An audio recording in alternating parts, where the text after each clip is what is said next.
What we're about to dive into is way more than just a story about a terrorist attack. This is a powerful, first-hand account from the legendary cricketer Kumar Sangakkara, and it's about a moment that completely changed how he saw his country, his people, and his own place in the world. So Sangakkara kicks things off with this really crucial idea. For years, Sri Lanka was in the middle of a brutal civil war. But for him, as a national sports hero living in the capital, he was pretty shielded from all that violence. And that perspective, well, it's key because it sets the stage for the massive shift he's about to go through. And this slide just lays it all out, doesn't it? The stark divide he's talking about. On one side, you've got the relative calm of Colombo. Life goes on. On the other side, it's a daily struggle just to survive. He felt sympathy, for sure, but he admits he couldn't really get it. He had nothing to compare it to. Well, that was all about to change. All right, so let's set the scene. It's 2009. The Sri Lankan team is touring Pakistan. The first test match in Karachi? Pretty uneventful. By day 3 of the second test in Lahore, everything just feels routine. The match is kind of slow, the players are beat, and honestly, they're just ready to go home. And this is where you get this just chilling bit of irony. At the back of the bus, one of the bowlers makes a dark joke, wishing something would happen just so they could pack up and leave. It just perfectly captures their headspace. They had absolutely no idea of the horror that was literally seconds away. And then it happens. It starts not with some huge bang, but with this pop, pop, pop sound. They think it's just firecrackers. It's this brief, almost casual moment of confusion before reality just comes crashing down on them. Suddenly, a shout from the front of the bus just shatters everything. And the reaction is instant. It's primal. Everybody just dives for cover, piling on top of each other in the aisle, scrambling to get down to find any kind of safety. Sangakkara uses this incredibly powerful image to describe the sound, like rain on a tin roof. The bus is just stopped, a sitting duck, and all they can do is lie there, trapped, exposed, hoping and praying as the bullets just rip through the bus's thin metal skin. And the chaos just ramps up. Mihaela yells that he's been hit. Talan gets shot in the thigh. A bullet zips right past Sangakkara's head before shrapnel stabs into his shoulder. And then Thuranga, a young guy on his first tour, gets hit in the chest and just collapses. It's this terrifying, rapid-fire succession of injuries. But here's the wild part. In the middle of all this terror, Sangakkara says something really strange happened. There was no panic. His life didn't flash before his eyes. Instead, he had this almost surreal clarity, this sharp awareness of exactly what was happening. It was just this pure, calm focus on one thing: survival. The escape is just a desperate blur. Tilan Dilshan is screaming at the driver, just drive, drive!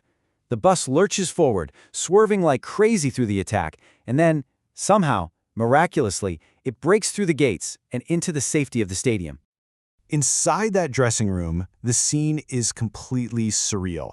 Paramedics are treating the wounded, and the air is just thick with this bizarre cocktail of emotions. You've got raw anger, you've got overwhelming relief, and this strange, almost giddy joy. And then something amazing happens. The tension just breaks. Laughter and jokes start filling the room. It's not that they don't care, it's this deeply human way of coping. It's the sound of a team, together, realizing that they just survived the unthinkable. And in that dressing room, right then and there, that's when it hits them. A huge realization. The terror they had just felt for a few minutes was the same terror that so many of their countrymen had lived with, day in and day out, for almost 30 years. It created this new respect, this deep gut-level empathy that just wasn't there before. I mean, they took a second to really let it sink in. They were shot at.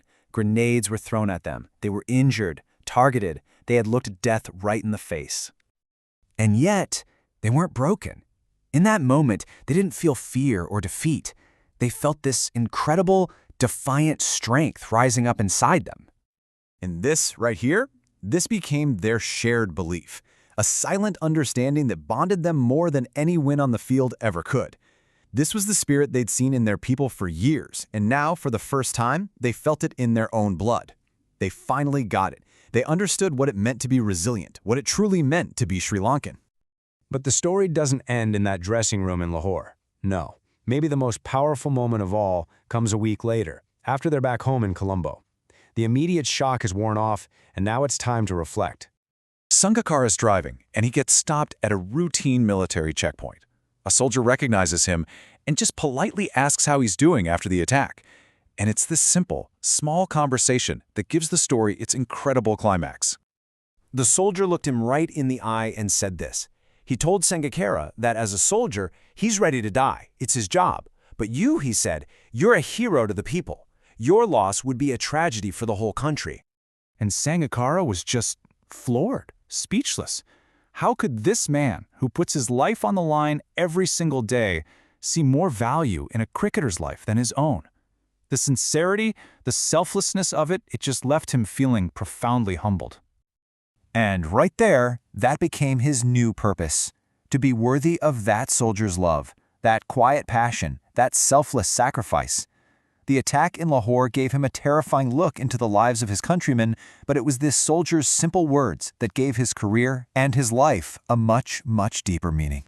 Which kind of leaves us all with a pretty powerful question to think about, doesn't it? What does it truly mean to be worthy of someone else's sacrifice?